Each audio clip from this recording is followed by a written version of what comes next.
Entonces la idea de hoy es que charlemos un poco sobre Luigi Pareison. Es un autor no muy conocido en el ámbito de la estética, sí en la estética italiana, y con una gran influencia en la estética argentina, porque estuvo un tiempo dando clases aquí en Mendoza, ¿no? En la Universidad de Mendoza dictó cursos en el 48 y en el 49, ¿no? Bueno, nació en 1918, cuando concluía la Primera Guerra Mundial, falleció en 1991, estudió en la Universidad de Turín, su tesis se dedicó a la filosofía de la existencia, especialmente de Karl Jaspers. Colaboró en la resistencia antifascista, fue profesor de estética en la Universidad de Turín, y en 1954 publica una obra que tuvo una edición muy tardía en nuestro país, que fue Teoría de la Formatividad. La teoría de la formatividad, la obra, se publica recién en el 2014. Nosotros, lo que yo les estoy invitando a que leamos y les estoy compartiendo, es una obra posterior que se llama Conversaciones de Estética, que se publica en castellano en 1988, ¿no? Pero es posterior a la obra de su teoría estética, que es la teoría de la formatividad. En el 71 publica una obra que se llama Verdad e Interpretación, Teoría de la Hermenéutica, y de alguna manera ingresamos a estas, yo les decía, hay tres grandes líneas para pensar, o tres grandes koiné, utilizando la metáfora que utiliza Gianni Vattimo, para pensar la estética de esta segunda mitad del siglo XX. Por un lado decíamos la semiótica, todo el boom semiótico desde principios de siglo, muy influenciado por la lingüística y con toda una línea de semiología continental. Hemos leído a Roland Barthes, pero también hay toda una línea más ligada a la lógica de la semiótica anglosajona. Por el otro lado, la otra línea de interpretación va a ser ligada a la deconstrucción. Nosotros vamos a tratar de llegar a ver algo sobre Derrida, que es una línea que incluso ha entrado tiene una contemporaneidad. Y la otra línea es más vinculada a la hermenéutica, que ha tenido todo un desarrollo, y en esa línea ha entrado y ha propuesto y ha escrito Luigi Pareison. Específicamente el texto que, diríamos, ¿qué implica la hermenéutica? Estoy haciendo como un paréntesis y una presentación del autor todavía, ¿no? La hermenéutica implica, primero, partir de una concepción de que la verdad nos es accesible solo, ¿no?, cómo se presenta en la experiencia, la cual es de por sí abierta e inconclusa, ¿no? Es decir, esa visión que un poco había marcado ya, habíamos leído a Heidegger, ¿no? Esa concepción de verdad, ¿no? La verdad como un objeto que se presta para una mirada total. Bueno, frente a esa concepción aparece esta idea de una verdad que se nos presenta inconclusa. No quiere decir que es imposible de conocer, o no quiere decir que no exista, sino que no se conoce en su totalidad, ¿no? La verdad no se puede, va a plantear Pareison,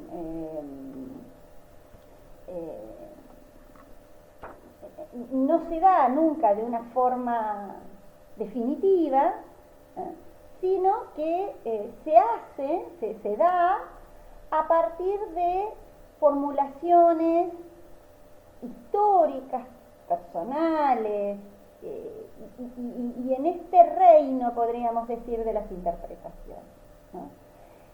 Que es de por sí múltiple, que es inagotable, que es infinita, ¿no? Pero existe, ¿no? Esto lo planteo porque es como una, ¿no? Es decir, hay una verdad, como ese camino, ¿no?, de interpretación al que se busca llegar, pero que nunca está cerrado, ¿no? Y por el otro lado, la verdad no se entrega sino a partir de una interpretación. Entonces, el proceso interpretativo, ¿no?, la reflexión hermenéutica, se encuentra con la verdad en esta interpelación, ¿no? Entonces, el modo de conocer desde la visión hermenéutica es la interpretación, ¿no? ¿Y cuál sería, diríamos, el vínculo entre la estética y la hermenéutica, ¿no? En eso es un vínculo sumamente estrecho,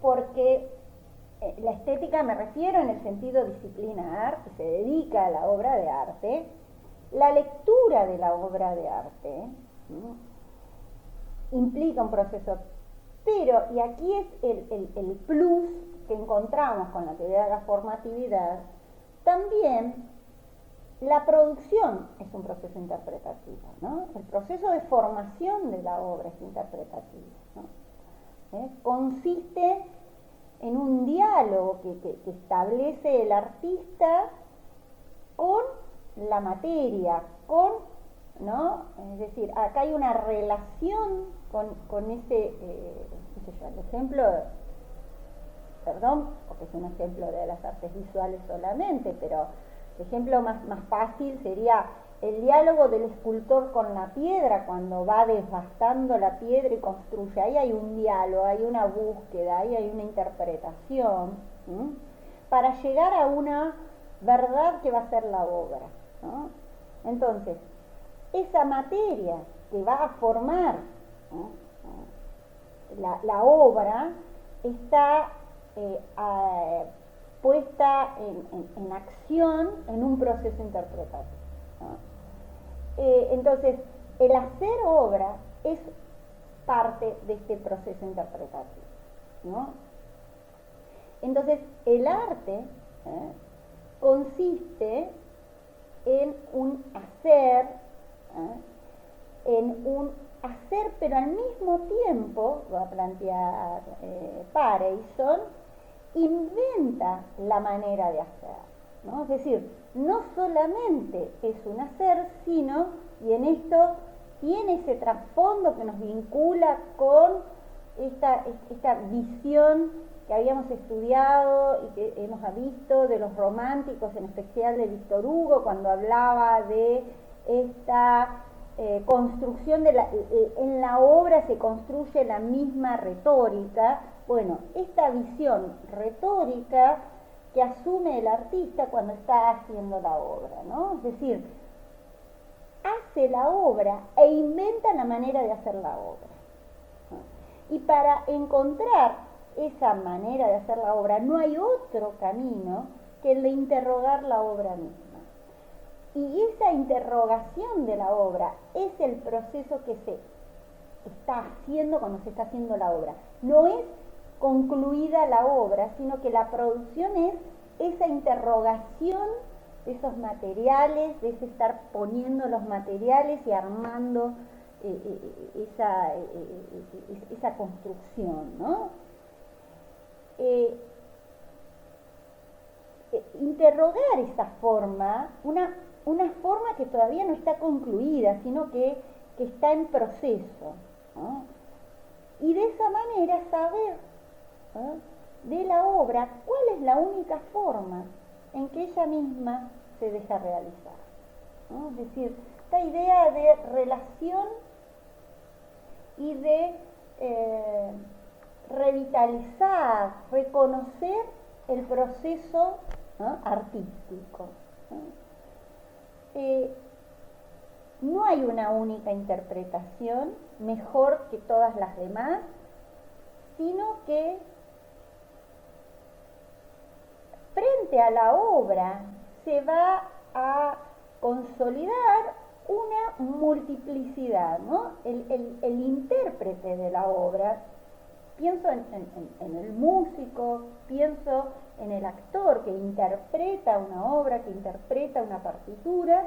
El intérprete no va a agregar o sobreponer su personalidad a la obra, pero, ¿no?, sí implica un proceso interpretativo, es un camino de lectura lo que está haciendo ese intérprete, ¿no? Y en esa interpretación,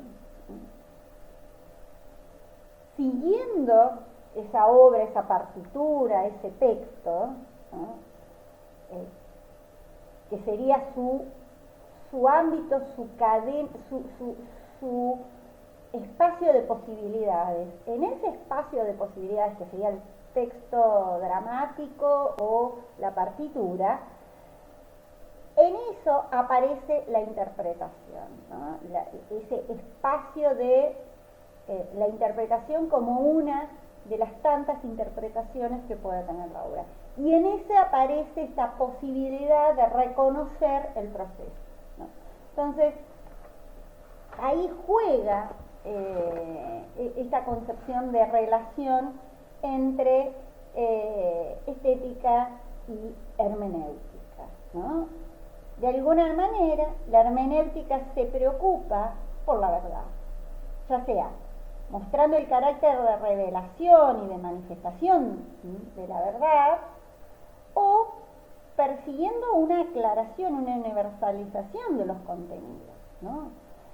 Y son empresas, si bien racionales, pero bueno, acá volvemos a la pregunta, ¿cuál es la verdad de la obra?, ¿no? Porque habíamos dicho que desvinculábamos la obra de la belleza. Entonces acá aparece esta posibilidad de gestar cadenas de interpretaciones. ¿Sí o no? Bien, entonces nos vamos a este texto que es Conversaciones de Estética, que se publica en el 66, es decir, posterior ya a la... y luego ya se traduce en castellano, es el primer texto castellano traducido, salió muy recientemente La Estética. Es un texto de lenguaje sencillo, lo cual celebramos para el estudio, y aparecen realmente diálogos, artículos, en donde recupera y analiza la obra de Goethe, la obra de Schelling, la obra de Kierkegaard. A Kierkegaard él hace un análisis del existencialismo, se les decía, se dedicaba a Jasper, e ingresa a Kierkegaard, que es esa, digamos, si uno quiere estudiar sobre la angustia, Kierkegaard desde el existencialismo, digamos, la analiza y tiene bueno, no nos vayamos de tema. Sus precisiones sobre tópicos ligados a esta relación entre, podríamos decir, y me voy a analizar un poco el índice, tópicos, o sea, lugares comunes a los que uno abrevaría en las problemáticas de la estética contemporánea. La relación de obra y público, este eje que es el que nos va a interesar a nosotros, que es la contemplación de la forma. El término de contemplación, la concepción de traducción, adaptación y versión, ¿no? Esta circulación de los textos como un problema también de la estética.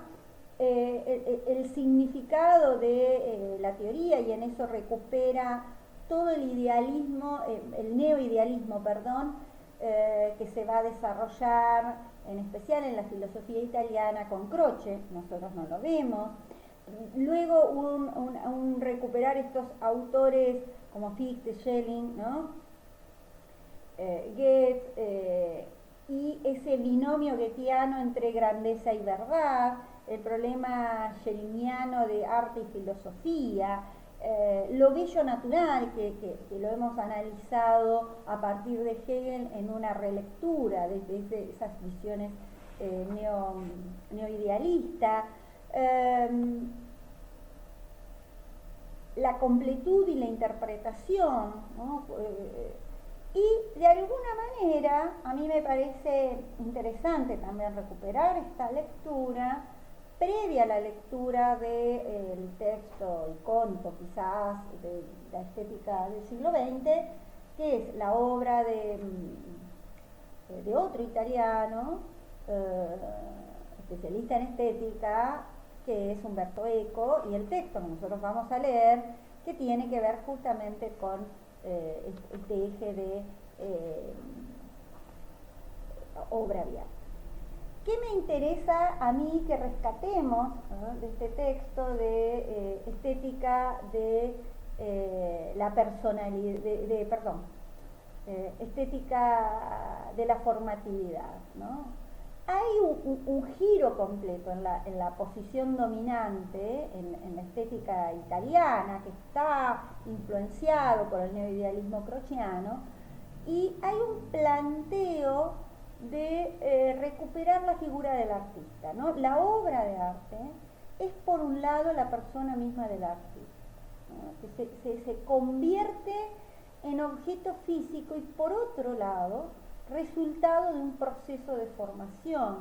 Y esa formación implica un tanteo, una prueba y error, una experiencia, un proceso orgánico, ¿no? En el caso, ¿no?, de la propuesta de Pareilson, hay un apartamiento de las visiones idealistas. ¿Por qué? Porque recupera la actividad artística, el proceso artístico, y esa actividad ya no va a estar sujeta a un fin, sino que tiene que ver con esto que decíamos, esa forma, ese modo de hacer, esa retórica que pasa a ser parte de la obra, ¿no? Entonces, a partir de encontrarse con la estética de la, con su teoría de la estética de la formatividad, ingresa a esta tradición y a este camino de la hermenéutica, ¿no? El capítulo 2 que tenemos para leer, simplemente no lo voy a voy a señalarle algunos ejes. Me parece importante que recuperen el concepto de contemplación. ¿Qué implica la contemplación? La contemplación de la forma, que es el título del capítulo. Y fíjense que hay una sentencia con la que inicia, dice: no hay que creer que la contemplación sea un estado de pasividad y olvido de sí, ¿no? Y ahí aparece esta visión, ¿no? Y en ese sentido, me parece que lo pueden también vincular con otro autor que hemos visto, que era Benjamin, que hablaba de la contemplación, ¿no? Cuando hablaba, Benjamin lo llevaba a lo ritual, a ese momento puntual. Pero fíjense que ahí pueden gestar, podrían hacer una lectura y tratar, quizás pueda ser la consigna de esta semana, qué concepto de contemplación propone Pareilson y qué concepto de contemplación propone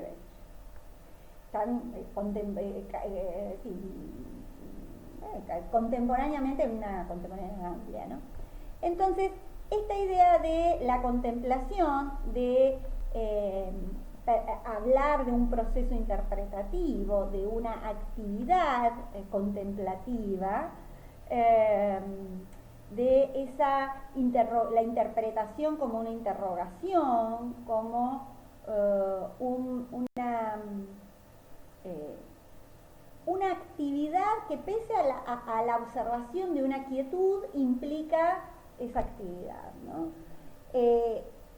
El otro lado es este espacio de la obra como un espacio de interpretación y goce, ¿no? Es decir, la contemplación, y eso él lo retoma de Aristóteles,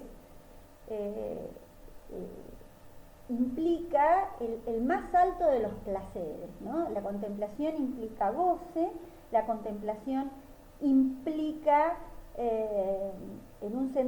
la contemplación en el sentido de actividad interpretativa, ¿no? En ese sentido de deseo, ¿no? De deseo escrutador, de deseo interrogador, ¿no? Y no solo, y eso me parece que tienen que recuperar, este proceso, verlo en el acto del espectador, sino en el artista. El artista implica, está en un proceso, está en una interpretación, está en una contemplación, ¿no? Es decir, y ahí aparece el otro concepto que me parece que tienen que recuperar, que es el concepto de forma, ¿no? De forma formante y forma formada, ¿no? Y en eso es otro eje a rescatar. Esta idea de el artista que inventa una obra, que construye de la nada, que aparece, ¿no? Es decir, ¿cuál sería o cómo define al artista, el proceso artístico Parkinson? Sería algo que tendrían que poder observar. Y por el otro lado, fíjense que no es un capítulo muy largo, bueno, las preguntas que se hacen, me parece ahí, ¿no? Es decir, pero esta concepción según la cual la actividad del artista solamente tiene éxito si se somete a estoy en la página 29, propia voluntad de la obra, ¿no nos lleva incluso a la teoría de una preexistencia de la obra? ¿Qué quiere decir? Es decir, cuando el artista, cuando Miguel Ángel decía, yo no esculpo, simplemente saco lo que sobra en la obra, como si la obra ya, como si en esa piedra, en ese bulto de mármol, estuviera,